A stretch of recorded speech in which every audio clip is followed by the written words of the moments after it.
ہر عاقل بالغ مسلم پر روزانہ صبح سے لے کے رات تک 5 نمازیں 5 اوقات کے حساب سے فرض فرمائی ہے.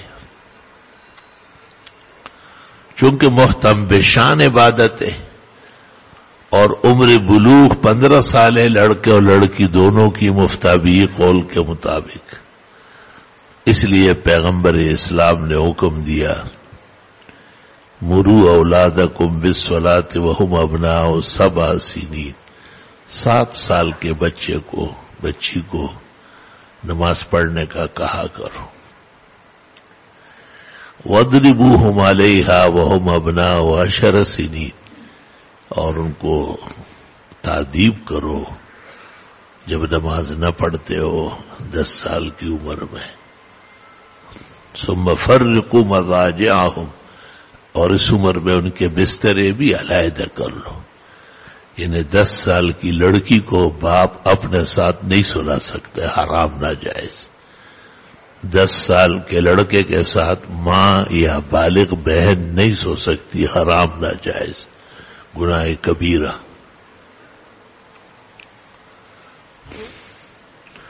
جب 7 سال کے بچے کو کہیں گے کہ نماز پڑھیے فجر سے لے کے رات تک، تو اس کو یہ نمازیں سمجھانی بھی ہوگی. تو بزرگان دین نے کہا ہے کہ 2 سال پہلے شروع کرو سمجھانا. بچہ جب 4-5 سال کا ہو جاتا ہے تو وہ کلمات سیکھتا ہے اور سبق یاد کر سکتا ہے. ایک اہم مہم طریقے سے اس کو خود یا اچھے تعلیق قابل استاد مشفق مہربان سے، غیظ و غضب اور نالائق اور کسائی سے نہیں، تاکہ وہ پیار محبت سے اسے کلمات سکھائے. فجر کی نماز 2 رکعت، 2 فرض 2 سنت، پھر یہ طریقہ ہے پڑھنے کا. اچھا خاصا وقت لگتا ہے، آسان کام نہیں ہے. پھر ظہر، پھر عصر، پھر مغرب، پھر عشاء اپنے ساتھ کھڑے کرے. بچی ہو تو ماں کے ساتھ کھڑی ہو جائے. گھر پر نمازوں کے چرچے کرے اور فضول باتیں، بیہودہ باتیں گھروں میں نہ کرے کہ بھئی نماز اتنا بڑی عبادت ہے، اللہ اس سے اتنا خوش ہوتا ہے. قرآن شریف میں 500 کے قریب آیات ہیں جن میں نماز کا ذکر ہے، اصالتاً یا کنایتاً یا اشارتاً. اللہ تعالیٰ نے پیغمبر کو آسمانوں پہ بلایا اور پھر ان کو نماز فرض 5 دے دیے. پہلے تو 50 تھی، پھر 5 ہو گئی. گزشتہ امتوں میں 2 وقت کی نماز فرض تھی، فجر اور عصر، اور اس لیے فجر اندھیرے میں ہے تو اس میں جہر ہے، اور عصر اظہار اور دن دہاڑے ہیں تو مسلمانوں کی کمزوری سے اس میں اخفاء ہے. حکمت اس طرح طے ہوئی تھی. لا الہ الا اللہ وحدہ لا شریک لہ. چونکہ اس امت کی 5 نمازیں ظہر سے شروع ہے، اس لیے اس کو ظہر کہتے ہیں.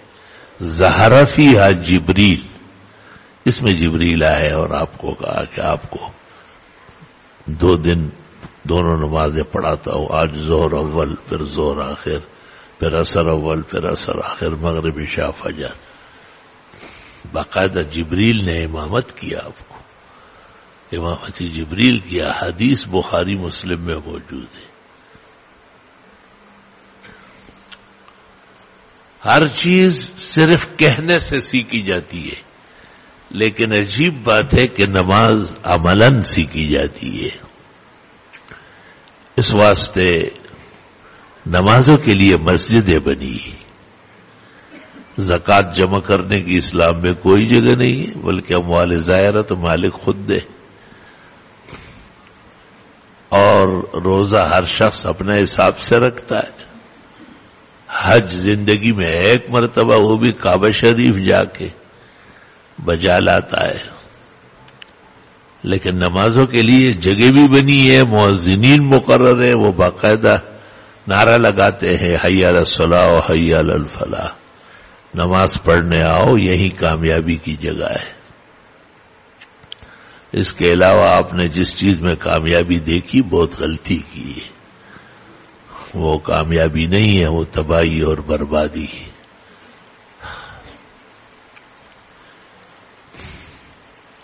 نماز جتنی پختہ ہوگی اتنا ایمان مضبوط ہوگا۔ امام بخاری کہتے ہیں کہ ایمان اور نماز ہم مانا ہے۔ وما کان اللہ لیضیع ایمانکم، اللہ تمہارا ایمان تو نہیں تباہ کر سکتا۔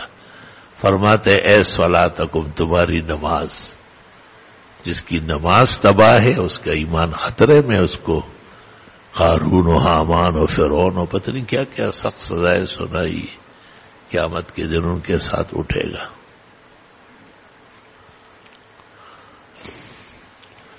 اور اخیر تک نماز ہے۔ پیغمبروں کے بارے میں کہتے ہیں وَجَعَلْنَاهُمْ أَئِمَّةً، ہم نے سب نبی اور رسولوں کو امام بنایا۔ ہمارے پیغمبر کو کہتے ہیں اذا كنت فيهم فأقمت لهم الصلاة، جب تک خود موجود ہو خود نماز پڑھایا کرے۔ اس سے پتہ چلتا ہے کہ اللہ کو کتنی پسند ہے نماز۔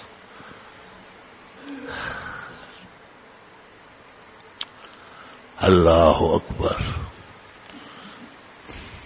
سفر میں بھی پڑھو، 4 فرض 2 ہو جائیں گے، سنت اختیاری ہو جائے گی۔ بیماری میں بھی پڑھو، بیٹھ کر اشارے سے قیام معاف ہو جائے گا۔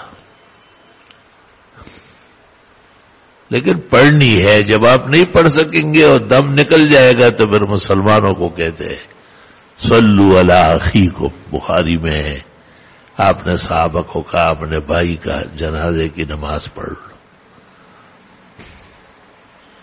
گویا بغیر نماز کے زندگی نہیں ہے اسلام کی۔ زندگی کیا کہ آخرت نہیں، آخرت میں جا رہا ہے، مردہ پڑا ہے، دنیا جمع ہو رہی ہے۔ اللہ، جس طرح نماز کے لیے تاکیدات ہے اور ایک مومن کا فریضہ ہے کہ وہ نماز پڑھے، تو ایک نماز تو نہیں ہے، اس کے لیے طہارت ہوگی، کپڑے صاف ہوں گے، جسم پاک ہوگا، جگہ پاک ہوگی، کچھ خرچہ بھی کرنا پڑے گا۔ کپڑے ناپاک ہے تو دھونے پڑیں گے، کپڑے جسم کو ننگا کرتے ہیں تو ڈھانکنا پڑے گا۔ عجیب بات ہے کہ نماز تمام عبادات کا جامع ہے، اس میں خرچ بھی ہو رہا ہے تاکہ زکوٰۃ دینے کی مشق کر لے، زکوٰۃ سے گھبرائے نہیں، چلائے نہیں۔ اور قبلے کی طرف نماز پڑھی جائے گی، قبلہ رخ ہوگا، سفرن حضرن صحتن مرضن، جہاں تک قدرت ہے اور فہم ہے، ممبر اور محراب ہے اور بتانے کا کوئی ذریعہ ہے تو قبلے کی طرف منہ کرنا پڑے گا۔ فقہاء کہتے وہ محدثین کی قبلہ رخ ہونا فرض قطعی ہے، بغیر قبلہ معلوم کیے کسی نے پڑھی تو نماز نہیں ہوئی، دوبارہ پڑھی جائے گی۔ گویا کعبے سے تعلق عقیدت، حج کا منظر یاد دلانا وہ بھی نماز کے اندر موجود ہے کہ ابھی تو آپ منہ کر رہے ہیں، اللہ موقع دے گا اور زندگی ملے گی تو آپ وہاں جا کے کعبہ شریف کی زیارت کریں گے اور حج بجا لائیں گے۔ جیسے جیسے مومن مسلم ایمان میں قوی ہوتا ہے اس کے ذمہ داریاں بھی بڑھتی ہے۔ بھئی بال بچے ہوں گے تو ان کو بھی یہی سکھانا ہے، ان پر بھی خرچہ کرنا ہے۔